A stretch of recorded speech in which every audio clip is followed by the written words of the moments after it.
Erim menga pul bermaydi.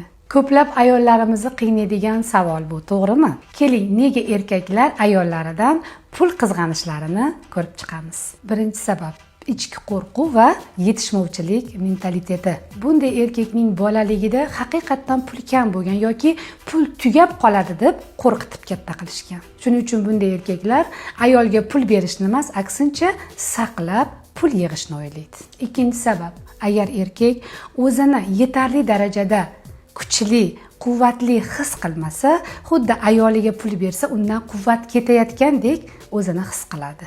Uchinchi sabab, ba'zi erkaklar pul orqali ayollarini boshqaradilar. Agar ayolimga pul bersam, u mustaqil bo'lib ketadi, mendan ham kuchli bo'lib ketadi deb qo'rqqanliklari uchun pul qizg'onadilar. To'rtinchi sabab, ba'zi erkaklarda pul boshqaruv ilmi yetishmaydi. Shu sababli ularni qarzlari ko'p, kreditlari ko'p va haqiqatda ayoliga berish uchun ortiqcha pullari bo'lmaydi. Beshinchi sabab, agar erkak ayoli uni qadrlamasligini, faqat pul uchun munosabat qilayotganligini bilib qolsa, avtomatik tarzda erkak ayolidan pul qizg'onishni boshlaydi. Mana nima sababdan erkaklar ayollaridan pul qizg'onishi haqida bilib oldingiz.